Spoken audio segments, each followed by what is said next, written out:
just woke up. I went to sleep around 1. I slept till almost 4. I had dreams.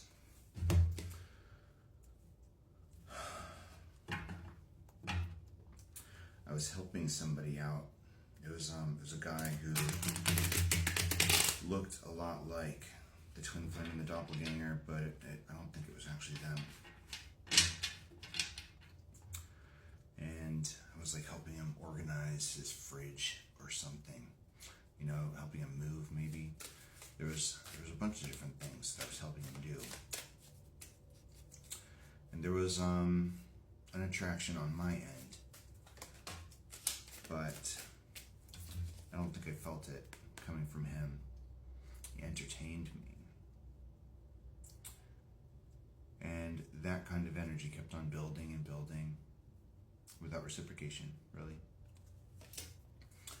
Till I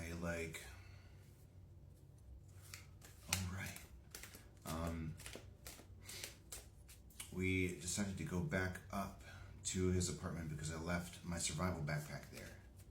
I'd brought it with me and I forgot to take it back. We were striking out somewhere else, and I went back up there to get the survival backpack, but there was like a million white rabbits all over the stairs. But then it stopped being white rabbits and it started being these small yellow cheetah-like cats. They were mostly yellow, like kittens, but they had like a little forehead patch that was like cheetah print, like right over the third eye of the cat. And then when I picked it up, it got unhappy and it got squirmy and it was like, oh, let me go. But like it changed colors, it turned black. So it finally settled down. There was something wrong with its eye, so I wanted to look at it. But it turned like slightly gray color when it started getting a little bit happier. It was like fading back to yellow almost. And eventually the guy that I was into came back home, and I was waiting outside so that I could get my backpack. He came back, but he was like prepped for a birthday party. I think it was a birthday party. It might have been Halloween, I don't know. But we went back inside, and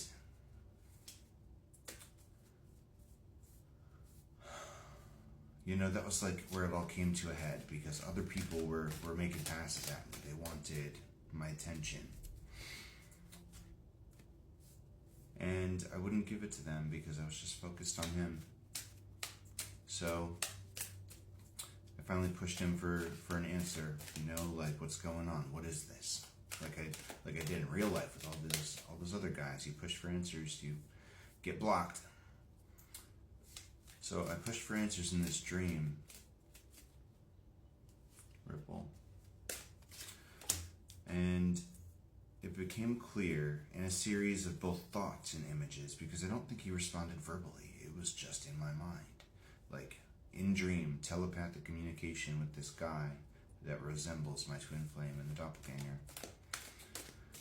That they were never going to be done. They were always trading up.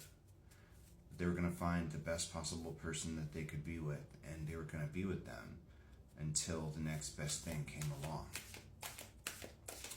And that even if they settled down, they were going to keep on looking for something even better.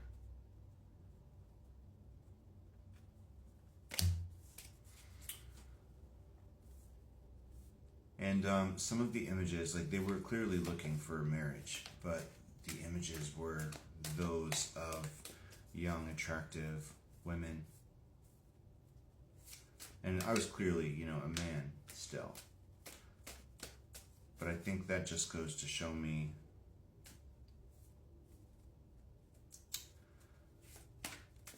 just how far off I was from being on the list of options.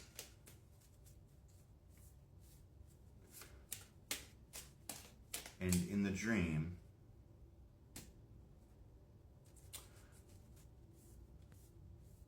I ended up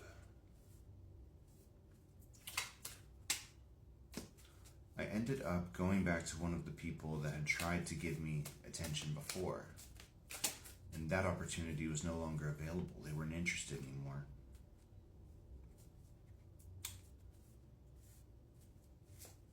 And I realized that I still just needed, well, I guess I didn't need anything. At that point, I realized that I didn't need any of this.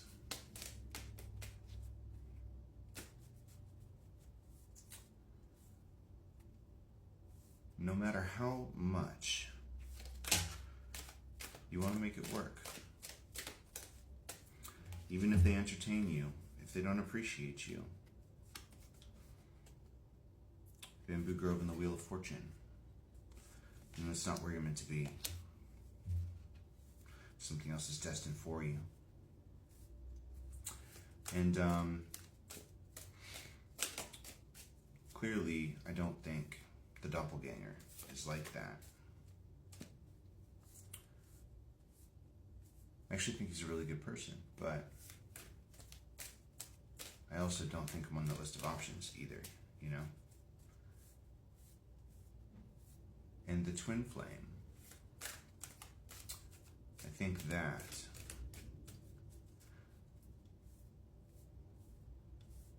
that is where the energy came from. Maybe. It could have been insecurity.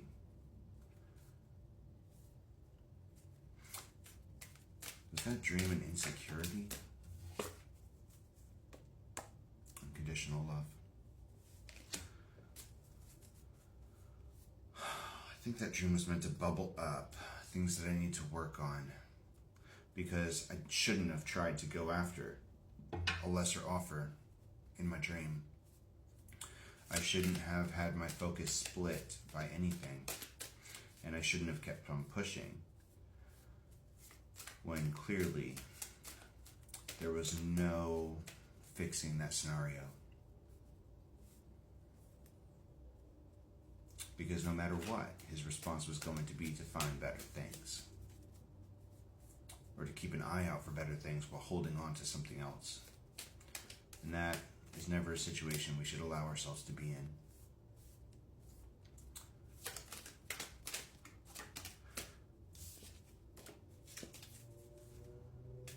But I went back to my jacket, because I put it on the coat rack after all of this, and I tried to pull cards on the scenario, and I realized that, like, when I pulled them out of the leather case, like, I had the leather case, but the deck was, like, different. It was a combination of different kinds of cards. It was like mostly, I think, Pokemon cards, but they didn't have pictures on the front.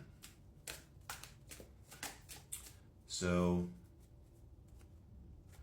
in my dream, like, I thought maybe they'd been stolen or something, or switched with somebody else's.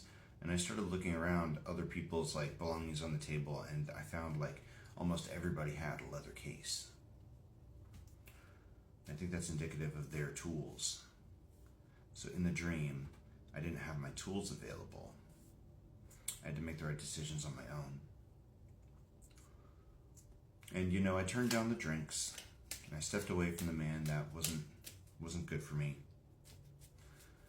Even though I didn't want to, I was still having trouble letting go of that. Even though I knew it wasn't good for me, I still had trouble letting go of him. I think there's a message in there for maybe more than just me.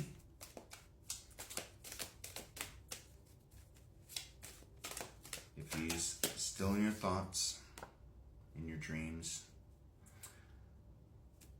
maybe there's not enough space.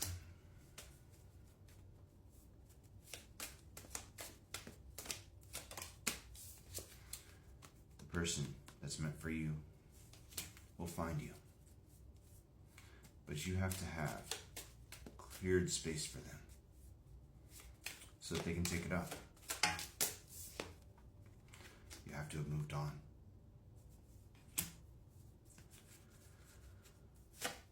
Chariot. Blue Jay.